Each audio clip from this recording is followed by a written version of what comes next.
Islamic যেকোনো কিছু search দেওয়ার জন্য কোন এআই টুল ব্যবহার করবেন? এরকম একটা টুলের সঙ্গে আজকে একটু পরিচয় করাই। যে অনেকে আমরা আছি যে ধরেন কোনো একটা প্রশ্ন করা হইলে ডিরেক্ট গুগলে যাই। যে দ্বারা আমারে বলা হইল যে রাসূল সাল্লাল্লাহু আলাইহি ওয়াসাল্লাম কত বছর বয়সে হিজরত করেছেন বা এরকম ছোট, ছোট অনেক প্রশ্ন আছে যেগুলো আমাদের জানতে হয়। সো নরমালি আমরা তো ডিরেক্ট গুগলে সার্চ দেই। সো এই সার্চের প্রবণতা কিছুটা কমে ChatGPT তে আমরা অনেকে শিফট করছি। এটা ওটা মূল টুলের নামটা আমি বলতেছি। সো এই প্রবলেম গুলো আমি আগে একটু বলে নেই। যে গুগলে সার্চ করলে অনেক সময় হয় কি যে আপনাকে বিভিন্ন ওয়েবসাইটে নিয়ে যায় বা আমি যখন ChatGPT তে সার্চ করি, এটা অনেকে আমরা কিন্তু এটা শিকার হইছি যে অনেক সময় একটা হাদিস হয়তো বানিয়ে বলে বা একটা আয়াত হয়তো বানিয়ে বলে। সো আবার যখন বলা হয় যে তুমি তো এই আয়াতটা ভুল দিলা, তখন ChatGPT সরি-টরি বলে। সো এখন দেখেন যার মোটামুটি জানাশোনা আছে, মাদ্রাসায় পড়াশোনা আছে বা মোটামুটি আরবি বোঝে, তার পক্ষে তো এটা সহজ যে এটা তো আয়াত না। কিন্তু আমরা অধিকাংশ মানুষই তো জানিই না যে কোনটা আয়াত অথবা কোনটা আয়াত না। সো একটা গ্রেট টুল আছে যেটা হলো উসুল। সো গুগলে যে আমরা USUL উসুল লিখে সার্চ করলেই চলে আসবে। সো এই টুলটা ব্যবহার করলে যেটা সুবিধা সেটা হইল যে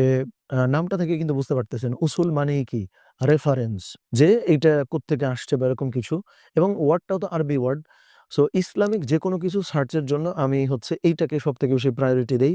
ধরেন আমি ছোট, ছোট কোনো হাদিসের অংশও যদি সার্চ করি, এইটার যতগুলো রেওয়ায়াত আছে মানে যতগুলো বর্ণনা আছে প্রত্যেকটা বর্ণনাও আমাকে দিতে পারে। এটার সাথে আবার রেফারেন্সটা বলে যেটা কোন আ মানে ব্যাখ্যা গ্রন্থে আছে, কোন সিয়াসিত্তার মধ্যে আছে কিনা, বর্ণনাকারী কে বা হচ্ছে অনেক হাদিস যেমন বর্ণনাকারী ভেদে বিভিন্ন বর্ণনায় আমাদের কাছে কিন্তু আসে। এই কনটেক্সট গুলা বুঝে, বুঝে বিভিন্ন বর্ণনা পর্যন্ত আমাদেরকে দিয়ে দেয় এবং সবথেকে আমার কাছে ইন্টারেস্টিং লাগছে যেই কারণে উসুলটা যে ও ChatGPT এর মতো বিভিন্ন কিছু বানায় আমাকে দেয় না। সো এইটাই আমার কাছে সবথেকে বড় কারণ যেই কারণে আমি হচ্ছে উসুলটা সার্চ করি। সেখানে ধরেন টুল কিন্তু প্রচুর টুল আছে। আমরা তো অনেক টুলই ব্যবহার করতে পারি। কিন্তু ওইখানে কিন্তু বিভ্রান্তির একটা আশঙ্কা থেকে যায়। সো উসুলটা যদি ব্যবহার করা হয়, উসুলটা আমি বলব সবার জন্য ইসলামিক যেকোনো কিছু সার্চের ক্ষেত্রে। আর যদি মোটামুটি দিন জানাশোনা থাকে বা ইসলামিক পড়াশোনা মোটামুটি থাকে, সেই ক্ষেত্রে তো আমরা অনেক টুলই ব্যবহার করতে পারি। যেমন এই ক্ষেত্রে আরেকটা টুল আমি ছোট্ট করে একটু বোধহয় বলতে পারি। এটা হলো Perplexity AI। সো এইটারও একটা ভালো সুবিধা আছে। যেমন এইখানে আপনার খুব কমনলি যে ওয়েবসাইট গুলো আছে আমরা ব্যবহার করি হাদিস নিয়ে বা হচ্ছে কোরআন নিয়ে, এইখানে র‍্যান্ডম যেকোনো প্রশ্ন যদি করা হয়